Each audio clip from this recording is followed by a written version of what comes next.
बातमी महत्वाची. नीट पेपर फुटी प्रकरणातील मनीषा वाघमारे हिला अटक झाली आहे. मनीषा वाघमारेला रात्री उशिरा सीबीआयने अटक केली आहे. बँक व्यवहार आणि कॉल डिटेल्सची तपासणी झाली. पुण्यातील बिबवेवाडीतील घरात कसून चौकशीही पार पडली.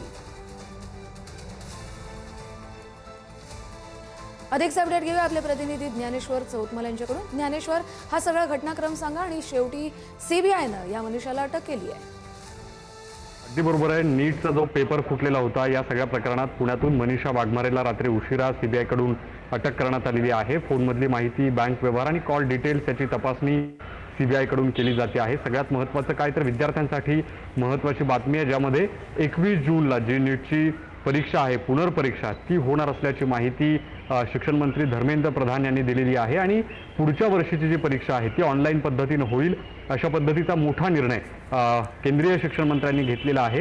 विद्यार्थ्यांना त्यांच्या पसंतीचे परीक्षा केंद्र निवडता येणार आहेत. विद्यार्थ्यांना परीक्षेसाठी 15 मिनिटांचा अधिकचा वेळ देखील मिळणार आहे. या सगळ्या प्रकरणात बोलत असताना परीक्षा माफिया ज्या आहेत त्यांच्यासोबत लढाई सुरू असल्याचं प्रधान यांनी म्हटलं. आणि या सगळ्या परीक्षा माफियांमुळे विद्यार्थ्यांवर कुठल्याही पद्धतीचा अन्याय नको अशा पद्धतीची भूमिका देखील यावेळी शिक्षण मंत्र्यांनी मांडलेली आहे. नीटची पुनर्परीक्षा 21 जूनला होणार. ही रद्द झालेली परीक्षा 21 जूनला होत असल्यामुळे विद्यार्थ्यांनी पुन्हा एकदा अभ्यासाला लागलं पाहिजे, तयारी केली पाहिजे आणि परीक्षेला सामोरं गेलं पाहिजे. बरोबर. ज्ञानेश्वर, धन्यवाद तुम्ही दिलेल्या सविस्तर अपडेटसाठी.